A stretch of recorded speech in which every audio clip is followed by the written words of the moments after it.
Yun, good day mga boss. Bali na settings ko na pala yung parameters ng inverter at nagamit na din namin. Bali na power up ko na tong inverter na to. And then ngayon is June 2, 9:51 AM. Yan po yung harvest ng solar. Then yan na rin yung mga nagamit naming consumption sa bahay. Magmula 28 hanggang ngayon.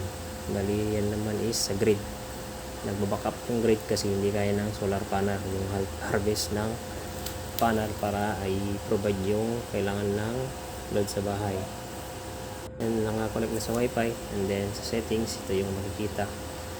Bali ang iniba ko lang dyan is charge from grid as per advice by Sir Falcon.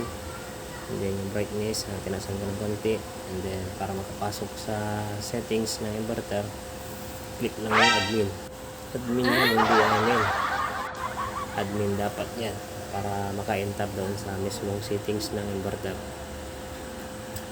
Ayan mga boss, sa una is yan yung makikita yung date, day, time, brightness. The second is yan, dati na yan, wala na akong binago, bali yung charge from grid na lang.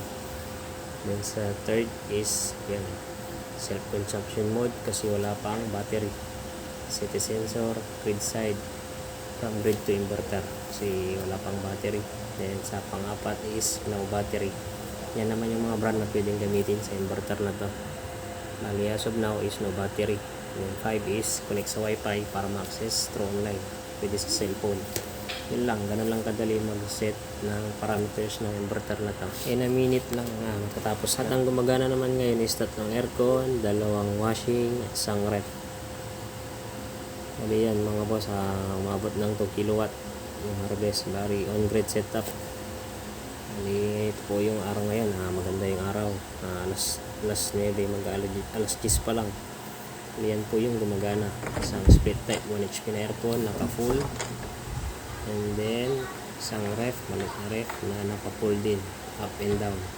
Sa panglang kwarto is naka full din, split type 1 HP. And sa mga kwarto is TCL 0.6 window type, hindi po siya split type. Bali hindi rin siya inverter, bali is energy receiver lang siya.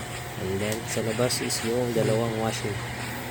Bali umandar pala yung motor pump namin kaya mataas yung load. And then ito yung automatic washing na isang nagana, and hindi pala nakasaksak yung isang manual, pero goods pa rin yung harvest ng solar.